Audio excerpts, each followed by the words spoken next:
Bonjour Patrick Madeleine. Bonjour. Alors c'est vous notre auteur du guide Petit Futé Guinée et vous avez plein de conseils à donner à nos lecteurs, à commencer par les balades et les visites. Alors qu'est-ce que vous leur proposez? Alors, pour les balades, un peu comme une évidence, je dirais que je vous emmènerai au cœur du Fouta de Jalon. Le Fouta de Jalon, c'est une région qui est située au nord de la Guinée, à 300 km de la capitale, une région de basse montagne, vraiment idéale pour les balades, avec un climat du fait de l'altitude relativement tempéré. Et donc, je vous emmènerai voir une magnifique chute, la plus haute chute de la région du Fouta, la chute de Ditine. Alors, c'est une balade qui est assez sympa parce qu'on peut faire la découverte de cette chute depuis le haut de la chute et également depuis le bas. Donc, on s'y rend en fait en voiture et puis après, on a une petite demi-heure de marche et on arrive au sommet de la falaise, donc une falaise qui fait environ 100 mètres de haut. Donc, on est face au vide et puis face à un superbe panorama avec juste à côté de soi la chute qui dégringole sur ces 100 mètres. Donc, vraiment une impression assez époustouflante. Et puis, pour les plus courageux, on peut se mettre sur le bord de la falaise et puis regarder en bas, 100 mètres plus bas, et puis on voit le bassin auquel on va se rendre dans la suite de la balade. Donc ça, c'est la première étape. Et puis après, on repart pour 2 heures de marche. On descend au milieu de falaise avec, au bout d'une heure à peu près, un point de vue sur la chute qui est un peu comme un trait d'union entre ciel et terre. La chute, je sais pas, on ne doit pas l'avoir beaucoup Ah là. oui, oh là là, quel effet Voilà, donc cinéma. c'est un trait d'union entre ciel et terre, c'est assez extraordinaire. Et puis C'est vrai donc, que c'est impressionnant sur la photo. c'est impressionnant et on finit la balade. En fait, on arrive dans la vallée et puis on traverse à gué la rivière, donc la rivière de la chute, pour finalement arriver au pied de la chute. Et là, on prend une douche d'abord parce que généralement il y a un souffle assez fort. C'est une cascade quand même qui fait il y a à peu près 100 mètres de haut. Et puis, après la douche, on peut aller prendre un bain. On peut aller prendre un bain dans le piscine naturelle qui est au pied de la chute. Donc voilà, c'est une juste récompense après 3-4 heures de marche. On peut se poser là pour prendre un pique-nique et puis observer un peu les. Quelquefois, il y a des, avec un peu de chance, observer des singes qui vivent aux environs de la chute. Voilà. Donc vraiment une belle découverte au cœur du Fouta de Jalon. Balade hors du temps et vraiment superbe. Super. Et pour manger, qu'est-ce que vous recommandez en Guinée? Alors pour manger, comme dans beaucoup de pays d'Afrique de l'Ouest, pour bien manger et trouver des restaurants sympas, c'est le plus souvent sur la capitale. Alors bien sûr, dans toutes les villes de l'arrière-pays, on trouve des garagotes ou des petits restos où on peut découvrir les saveurs locales. Mais donc sur Conakry, la capitale, mon bon plan, c'est un restaurant qui s'appelle le Obama Restaurant. Alors, c'est un restaurant qui est situé au bout de la presqu'île de Kaloum, donc dans la capitale.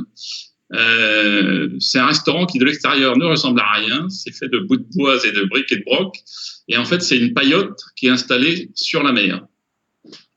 Donc, pour rentrer dans ce restaurant, on traverse un ponton.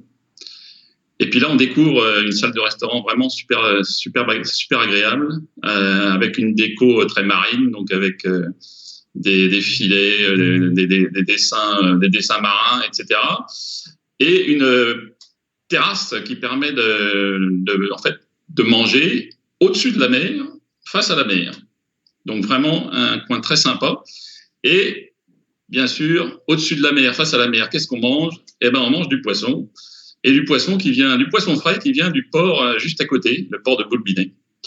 Donc en grillade ou en filet. Et le summum dans ce petit restaurant, c'est de manger ce qu'on appelle là-bas un commando. Alors un commando, qu'est-ce que c'est? C'est une petite langouste, en fait, c'est une spécialité locale. Donc un commando grillé à Obama Restaurant, sur la mer, face à la mer. Et puis avec le petit plus en fin de semaine, souvent des animations avec des groupes locaux qui viennent donner l'ambiance voilà, dans le restaurant. Donc vraiment une bonne adresse à découvrir. Et vous dites Voilà. Obama Restaurant comme le nom du président américain, c'est ça? Tout à fait, voilà, c'est ça. Ok, Mais oui. c'est rigolo. Bon, et comme sortie, peut-être fête à ne pas manquer en Guinée, vous conseillez quoi? Alors, les fêtes, il y a beaucoup de fêtes traditionnelles. qui sont souvent assez peu connus et qui restent assez locales et très localisés. Donc, il faut quelquefois avoir un peu de chance pour tomber dessus.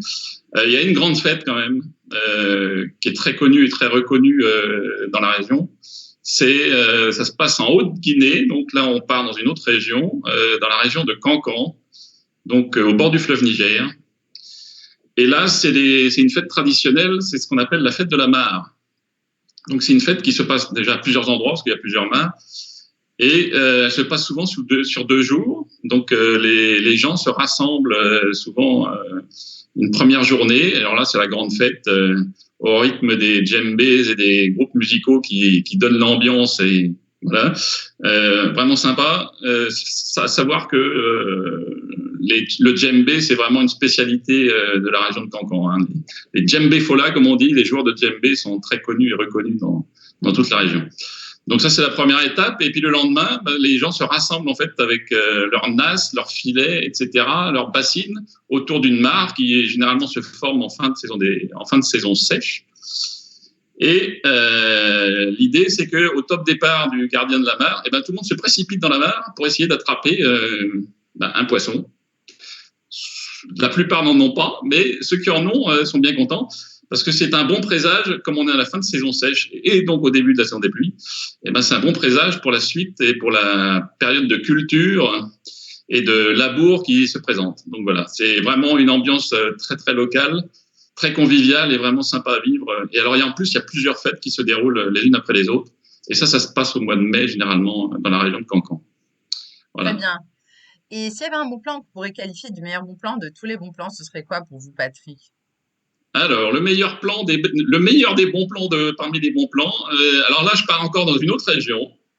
C'est la région forestière. C'est la région un peu la plus éloignée de la capitale, mais une très très belle région à découvrir. Et à ce moment-là, j'invite les gens à se rendre dans la région de Ziama, la forêt de Ziama. Et c'est une région où il y a plusieurs choses à découvrir. Alors moi, je parle en 3 étapes. Il y a d'abord la forêt. La forêt de Ziama, c'est quasiment l'unique reste de la forêt primaire dans la région. Donc, on peut aller faire une balade avec les guides locaux qui connaissent parfaitement leur écosystème. Donc, une découverte vraiment très intéressante à faire.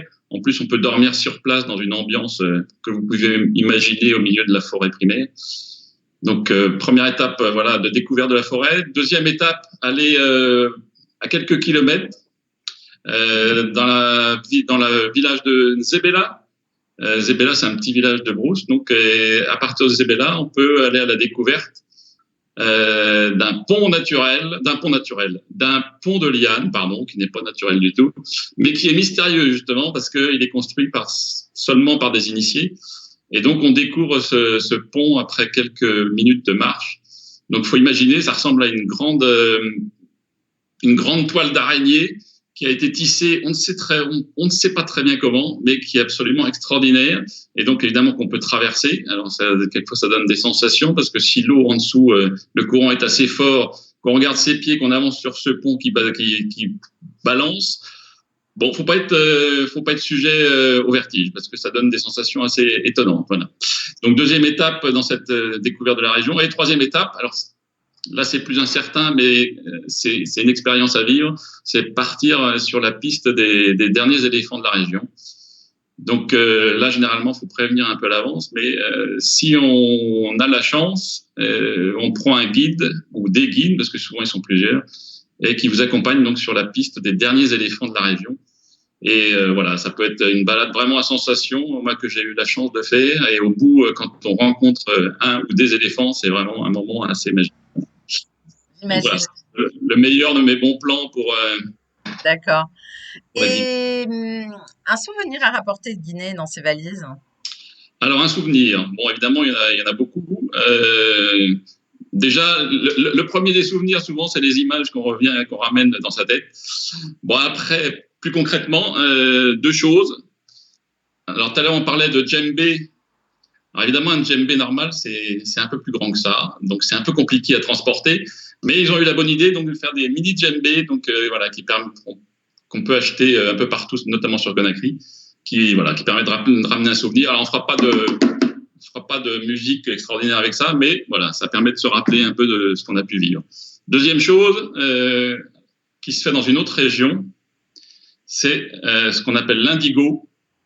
Donc ça, c'est un tissu traditionnel qui est tissé sur des métiers traditionnels, pardon. Donc ça, on peut les voir souvent quand on se balade, notamment au foot. Hein. Et donc qui est après teinté donc dans cette couleur incroyable qui est l'indigo. Voilà, c'est une couleur bleue absolument moi que j'adore. J'ai découvert d'ailleurs en Guinée.